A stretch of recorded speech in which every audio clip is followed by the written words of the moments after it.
सभी कार्यकर्ता भाइयों और बहनों, आप सबको दोनों हाथ जोड़ करके मैं प्रणाम करता हूं। आप सबको राम राम कहता हूं। एक जोरदार जयकारे के साथ वाहेगुरु जी दा खालसा, वाहेगुरु जी दी फतेह। साथियों, आज हम सब एक ऐसे महापुरुष को स्मरण करने यहाँ एकत्र आए हैं जो केवल एक व्यक्ति नहीं थे, वे एक विचार थे, वो एक संकल्प थे। साथियों, वे ऐसे योग पुरुष थे जिन्होंने अपना पूरा संपूर्ण जीवन राष्ट्र की एकता, अखंडता और स्वाभिमान के लिए साथियों समर्पित कर दिया। साथियों, इतिहास में कुछ लोग ऐसे होते हैं जिन्हें पढ़ा नहीं जाता, उन्हें साथियों जिया जाता है। ऐसे महान व्यक्तित्व होते हैं और उन महान व्यक्तित्वों में से जो केवल अपने समय का साथियों नेतृत्व नहीं करते, वे आने वाली पीढ़ियों का मार्गदर्शन भी करते हैं। साथियों, ऐसे डॉक्टर श्यामा प्रसाद मुखर्जी की 125वीं जयंती के अवसर पर साथियों हम यहाँ उनको याद करने के लिए, उनको पुष्पांजलि अर्पित करने के लिए साथियों यहाँ एकत्र हुए हैं। साथियों, आप सब जानते हैं पिछले वर्ष जुलाई 2027 तक, पिछले वर्ष से जुलाई 2027 तक हम डॉक्टर श्यामा प्रसाद मुखर्जी का 125वीं जयंती का 2 वर्षीय ये महोत्सव मना रहे हैं। साथियों, यह कोई साधारण आयोजन नहीं, साथियों यह एक महायज्ञ है, एक ऐसा महायज्ञ जिसकी लो डॉक्टर मुखर्जी ने विचारों को देश के कोने कोने में ले जाने का काम किया है। साथियों, एक ऐसा महायज्ञ जो उनके विचारों को हर गांव-गांव, हर घर-घर तक पहुंचाएगा। साथियों, यह उत्सव केवल स्मरण मात्र नहीं है, यह राष्ट्र की ओर एक ऐसा ऋण मुक्ति है।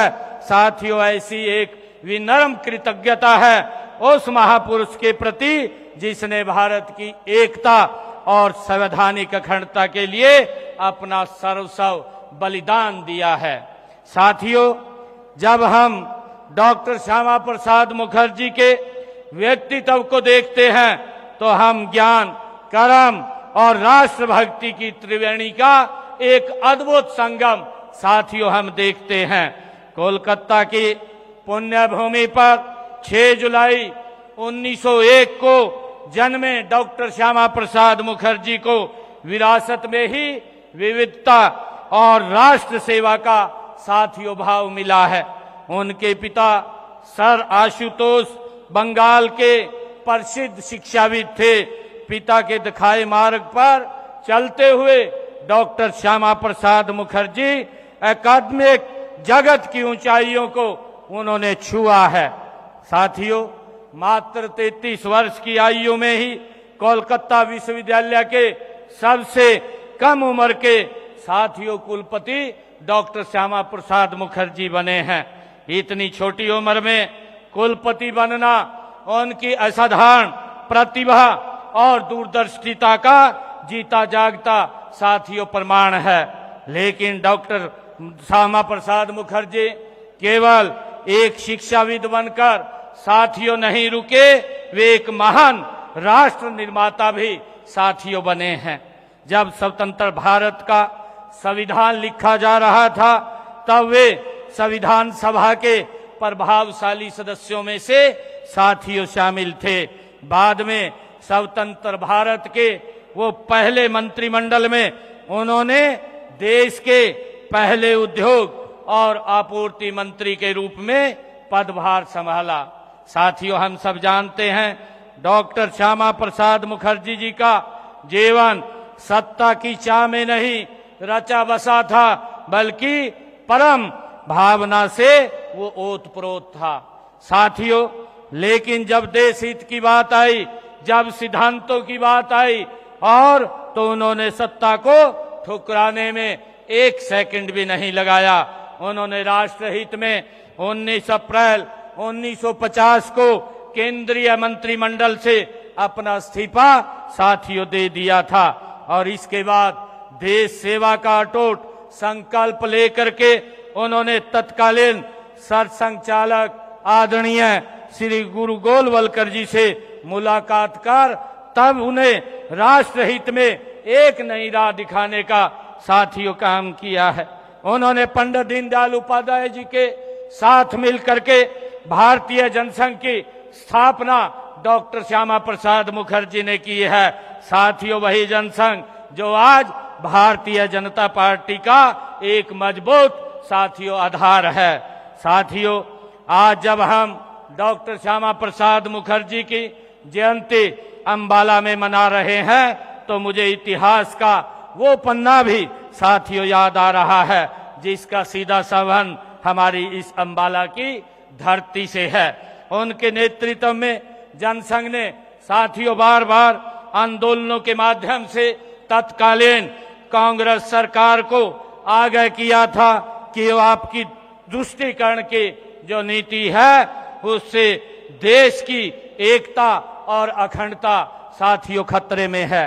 परंतु नेहरू जी के जो तुष्टीकरण के आगे घुटने टेक चुके थे, परंतु डॉक्टर श्यामा प्रसाद मुखर्जी ने कश्मीर के विषय पर अखिल भारतीय आंदोलन के साथ कश्मीर कूच करने का साथियों ऐतिहासिक निर्णय लिया। उन्होंने फैसला किया।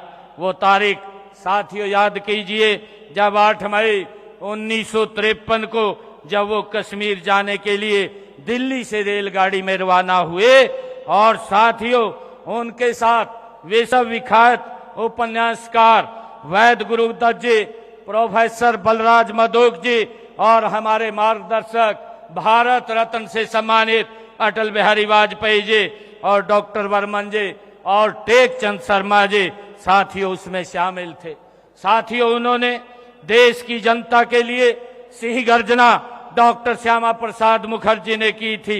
उन्होंने आह्वान किया था कि इस एक देश में, एक राष्ट्र में 2 निशान, 2 विधान और 2 प्रधान नहीं चलेंगे, नहीं चलेंगे। साथियों, डॉक्टर श्यामा प्रसाद मुखर्जी ने ये कहा था। दिल्ली से चलते हुए डॉक्टर श्यामा प्रसाद मुखर्जी इसी अंबाला की धरती पर पहुंचे और साथियों अंबाला स्टेशन पर पहुंचकर उन्होंने जम्मू कश्मीर के तत्कालीन प्रधानमंत्री शेख अब्दुल्ला को एक तार संदेश भेजकर साथियों संदेश दिया था।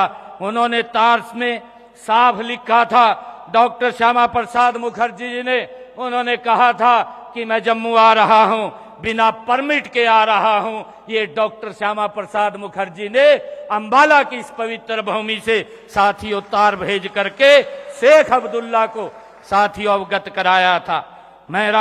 उन्होंने कहा था कि मेरा वहां आने का प्रयोजन है, वहां के हालात का अवलोकन करके शांति स्थापित करना साथियों हमारा उद्देश्य है। मैं आपसे भी मिलना चाहूंगा, यदि संभव हुआ तो। सोचिए साथियों, डॉक्टर श्यामा प्रसाद मुखर्जी जहां पर इसी देश के अंदर परमिट लेकर के जाने की व्यवस्था थी, उनका उस साहस और वो महापुरुष जिन्होंने बिना परमिट के जम्मू कश्मीर के अंदर प्रवेश किया है। साथियों, जब डॉक्टर श्यामा प्रसाद मुखर्जी आगे बढ़ते हुए रावी नदी के पुल पर पहुंचे तो उन्होंने कठुआ के पुलिस अधीक्षक ने राज्य के चीफ सेक्रेटरी का एक सरकारी आदेश भी साथियों उनको सौंपने का काम किया। आदेश में लिखा था कि डॉक्टर मुखर्जी के जम्मू कश्मीर राज्य में घुसने पर पूरी तरह से प्रतिबंध है। परंतु साथियों, डॉक्टर श्यामा प्रसाद मुखर्जी जो इस भारत मां के लाल, जिनके अंदर एक देश प्रेम की भावना, अखंड भारत की भावना साथियों बड़ी हुई थी, उन्होंने एक शेर की दहाड़ रखने वाले डॉक्टर श्यामा प्रसाद मुखर्जी ने 2 टूक शब्दों में कहा कि मैं राज्य में प्रवेश करने के लिए कटिबद्ध हूं। मित्रों, जरा आप सोचिए कि वो कैसे विकट हालात थे जहां अपने ही एक हिस्से में जाने के लिए अपने ही नागरिकों को साथियों परमिट लेना पड़ता था। वो किस प्रकार की स्थिति थी परंतु डॉक्टर श्यामा प्रसाद मुखर्जी भारत माता के सच्चे लाल थे। वे उन गलत आदेशों को न मानते हुए बिना किसी परमिट के जम्मू कश्मीर में साथियों प्रवेश कर गए, दाखिल हो गए। यह सिर्फ साथियों एक कदम नहीं था, यह एक साथियों चुनौती थी, यह एक अन्याय के विरुद्ध ये डॉक्टर श्यामा प्रसाद मुखर्जी की साथियों एक ललकार थी।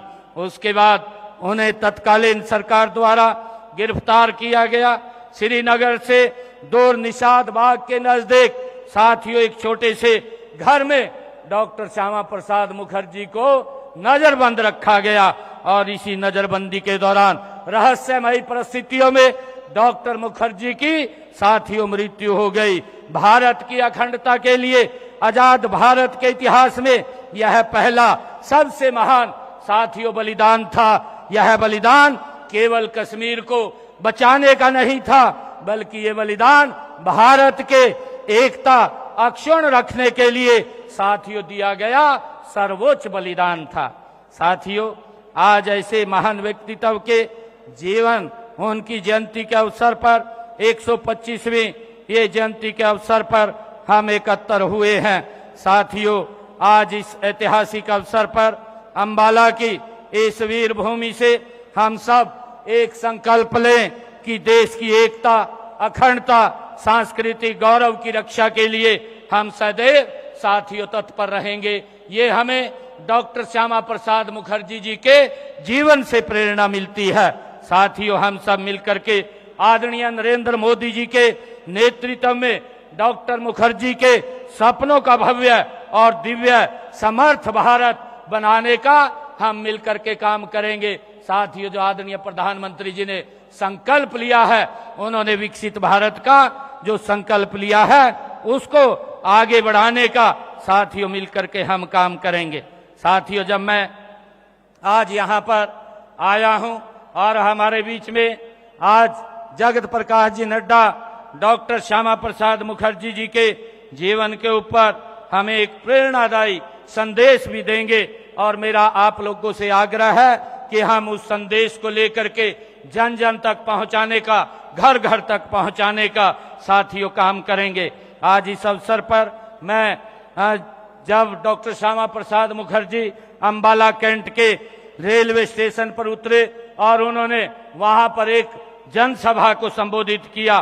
साथियों, उनकी याद में हम अंबाला कैंट में लगभग 5 एकड़ में बन रहे ये साइंस सेंटर का नामकरण हम डॉक्टर श्यामा प्रसाद मुखर्जी के नाम से करने का मैं घोषणा करता हूं, जिसके ऊपर 85 करोड़ रुपए की साथियों लागत आएगी। और उसी साइंस सेंटर के पास doctor Shyama Prasad Mukherjee science centre के पास ही वहां पर एक भव्य और दिव्य जो हमारा शहीदी स्मारक है और अंबाला का नेशनल हाईवे से गुजरने वाला है, वहां पर डॉक्टर श्यामा प्रसाद मुखर्जी की एक भव्य मूर्ति भी बनाई जाएगी। उसकी भी मैं साथियों आज घोषणा करता हूं। साथियों, मैं इन्हीं शब्दों के साथ आप सबको एक बार फिर डॉक्टर श्यामा प्रसाद मुखर्जी जी के 125वीं जयंती की हार्दिक बधाई और शुभकामनाएं देता हूं। इन्हीं शब्दों के साथ आप सबका मैं दिल से आभार व्यक्त करता हूं।